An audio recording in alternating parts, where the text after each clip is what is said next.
Assalamualaikum warahmatullahi wabarakatuh. Alhamdulillahi rabbil alamin. Allahumma salli wa sallim wa barik ala sayyidina Muhammad wa ala alihi wa sahbihi wa man tabi'ahum bi ihsanin ila yaumil amma ba'du. Jamaah rahimakumullah. Di akhir Ramadan ini tentu kita telah memperoleh beberapa ilmu dan juga merasakan betapa ada nilai-nilai yang mudah-mudahan bisa kita aplikasikan setelah Ramadan. Pertama adalah nilai kejujuran. Ketika jam 5 sore kemudian nilai kesabaran. Makanan sudah cemepak, melihat jam kok orang melaku sabar ya. Belum saatnya, misalnya dua anak wedok kok urung nakoke sabar, urak ya teko dewi ya. Anak tetangga Jakarta wis do bali, anak sing Prambanan kok urung teko sabar ya. Karena sering Prambanan kan setiap minggu sudah ke sini, jadi kadang-kadang orang tua itu tidak bisa berpikir logis ya. Ini macam-macam sabar ya. Nah, sabar itu adalah bertahan terhadap satu keadaan dan mencari solusi apabila keadaan itu tidak menyenangkan. Tapi kalau keadaan musibah itu menyenangkan, ya kita hati-hati jangan sampai salah menggunakan hal-hal yang menyenangkan. Maka sabar itu pertama as-sabru indal musibah ya. Sabar ketika menerima musibah, baik yang menyenangkan atau tidak menyenangkan. Gula itu manis, tapi kadang-kadang terlalu banyak gula diabetes ya. Kemudian yang kedua as-sabru fil jihad ya. Sabar dalam perjuangan. Aktivis sosial RT, RW, dukuh, takmir itu nyambuti gawe mesti orang kebenarannya itu mesti dipaidu ya, ya. Sabar ya. Niatnya lillahi ta'ala gitu aja. Bab kalau kita nggak sabar ya wis ya. Wis kemarin nesu bae gitu. Wis kelangan wedang macam-macam sing dipaidu ya. Niatnya pada Allah gitu ya. Kemudian ya jadi RT RW misalnya, kemudian pengen jadi camat ya sabar ya, nunggu dulu saatnya ya, orang gigi mongso bupati dan ya silakan aja lah gitu ya. Kemudian yang ketiga adalah as-sabru anid dunya ya, sabar menghadapi kehidupan duniawi ini ya. Dunia itu menyenangkan, tapi jangan larut oleh sesuatu yang menyenangkan. Awake dhewe iki mek dolan. Suwe-suwe arep mulih mbuh kapan ya. Kematian itu sesuatu yang sangat dekat. Masjid itu sesuatu yang jangan jauh ya, wegah gitu ya. Oke, kemudian yang berikutnya adalah as-sabru fil ibadah ya. Sabar dalam ibadah. Jadi kalau kita tidak diberi kesabaran subuhan itu ya wegah ya. Belum lagi maaf sekali ini perhatian bagi makmum, kalau imamnya mocone rodo suwe ya dimaklumi, tapi imam pun juga harus tahu diri gitu. Sholat subuh rakaat pertama Yasin, rakaat kedua Al-Baqarah, bandem sandal. Di Malaysia kan begitu ya. Maka maaf sekali ini supaya interpretasi semuanya, imam itu sebaiknya ketika mau sholat itu melihat ke belakang dulu siapa makmumnya. Oh nek mau memecah pondok-pondok ya rapopo, Yasin, Al-Baqarah nggak apa-apa. Tapi kalau makmumnya itu sudah pitulas pindu untuk netas pipine kendo ya sudah sepuh-sepuh ya maklum ya Allah monggo inak toina ya sing tertib lah begitu ya. Jadi tahu diri lah gitu ya. Kemudian nilai yang kedua adalah mujahadah ya. Hidup ini kompetisi. Kalau kita ingin berhasil duniawiyah maupun ukhrawiyah harus bekerja profesional ya. Apa itu kerja profesional? Ya ini satu SK sendiri sebenarnya. Satu, kerja keras ya.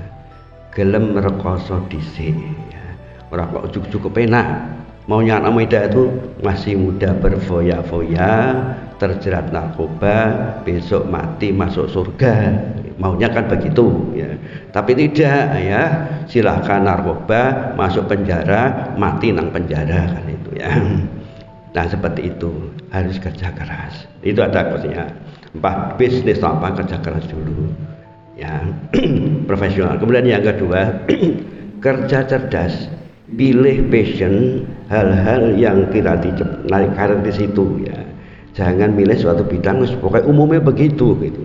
Jadi hidup ini kan kalau melu-melu ya, seperti lewat jalan Solo, lewat jalan Solo sepi, lewat Selokan rame ya, itu bangga cerdas, cari tikungan itu cerdas lah gitu. Pilih sesuatu bidang yang kira menghasilkan, belajar pada orang lain ya, itu ada rumusnya ya, P5 gitu ya. Kemudian yang ketiga adalah kerja ikhlas. Artinya apa yang kita lakukan hasilnya berapa diterima dulu gitu. Kalau nggak cocok sambil cari ya, yang lain ya. Maka betapa banyak yang penting cekal dhisik, nanti sambil jalan. Betapa banyak orang meniti karir itu dari nol ya, maaf sekali ya. Kita contoh lah, seniman Jogja itu kan dulu barang ya, Soimah itu kan barang ya, dari rumah ke rumah. Dan jadi begitu karena telaten ya, terus kerja keras, ikhlas dulu dan seterusnya. Kemudian yang keempat adalah kerja tuntas. Jadi kalau punya cita-cita itu dipegang, komitmen dulu gitu. Jangan ini pindah sini. Udah, Anda menjadi apa? Passion, bisnis silahkan, belajar terus dan seterusnya. Maaf ya, RS rumah sakit SSC itu kan anak teknik kimia itu sebenarnya. Terus belajar terus gitu ya, tuntas sampai tercapai apa yang dicita-citakan. Itu pertama. Kemudian yang berikutnya adalah menjaga persaudaraan ya. Saya belajar di anak-anak kecil ketika mau tarawih itu kan ampir-ampiran ya. Ayo Pak Ijo, saya kira harus ini Pak Ijo sebenarnya. Ayo Uti, ya, itu silaturahmi gitu ya. Ukhuwah. Nah kita jaga pertama ukhuwah basyariah ya. Jadi persaudaraan tidak perlu membedakan suku, bangsa, agama ya. Takziah, tilik wong loro itu basyariah. Kita jaga. Nggak perlu agama ini nggak usah ditiliki dan sebagainya, itu sama-sama. Kemudian yang kedua adalah ukhuwah watoniyah ya. Persaudaraan kenegaraan, persaudaraan nasional. Kita perlu menghargai perjuangan pendahulu kita. NKRI ya kayak gini lah gitu ya, seperti itu. Tidak usah, maaf ya, ini anak muda itu kan kadang-kadang ITB ingin tampil beda ya. Khilafah dan seterusnya. Ya menghargai Hadrah Syekh Hasyim Asy'ari, hargailah Hadi Kusumo. Mereka sudah dengan darah macam-macam, sudah sepakat seperti ini. Tidak usah macam-macam. Kadang-kadang anak muda itu kan kemaki ya, menerima apa adanya tanpa dipikir panjang. Ya sudahlah, kita pelihara sebaik-baiknya. Perkara negara kita ada kekurangannya, sudah kita perbaiki. Jangan macam-macam. Kok iki sapa kok aneh-aneh kan itu ya. Itu sapa-sapa kok kemaki gitu ya. Itu menjaga ukhuwah watoniyah ya. Kemudian yang ketiga adalah ukhuwah islamiyah ya. Jadi persaudaraan itu pertama menghargai perbedaan pendapat ya. Maaf sekali mungkin ada yang Idul Fitri 21, ada yang 22, ya sudahlah monggo, sik mantap 21 ya monggo, sik mantap 22 ya monggo, tidak usah kowe salah aku sik bener, kan gitu Pak ya. Nah cuma kadang-kadang ada yang uri ya, maaf sekali ya. Jadi tanggal selikur wis ora poso, salate melu tanggal 22 ya ya boleh penake dhewe ya monggo lah, ndak apa-apa, itu sunah gitu. Tapi kalau bisa, kalau kita mengikuti suatu paham itu ya rada komitmen konsekuen lah gitu ya. Nek bodone pengen 22 ya selikur isih poso gitu ya. Sebaiknya seperti itu sehingga orang itu dinilai tidak pelin-pelan kok golek penake dhewe gitu ya. Ya itu hak lah ya. Tapi orang kan menilai orang itu tidak punya pendirian yang tetap, punya keteguhan.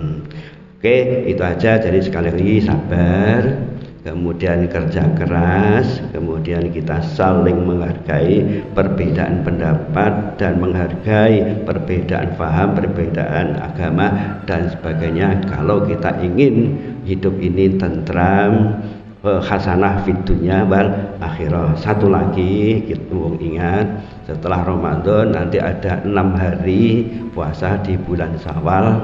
Ini kebaikannya bagus. Man shoma Ramadan sempat musliman misatan kana kasyam bidahari.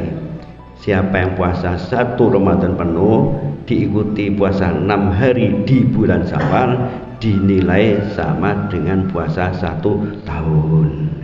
Nah, pelaksananya monggo diselang-seling ya boleh, terus ya boleh. Tapi biasanya sehabis Syawal silaturahmi kok tuan rumah poso, monggo lho, monggo. Sing tuan rumah poso, sing arep jupuk ya gak enak toh ya. Ya sudah seminggu lagi gitu ya. Itu karena ya orang Jawa itu ya harus menghormati, kita menghormati yang lain. Sekian, mohon maaf apabila ada kekurangannya. Mudah-mudahan Ramadan yang akan datang kita ketemu lagi dengan amal yang lebih baik lagi. Amin. Assalamualaikum warahmatullahi wabarakatuh.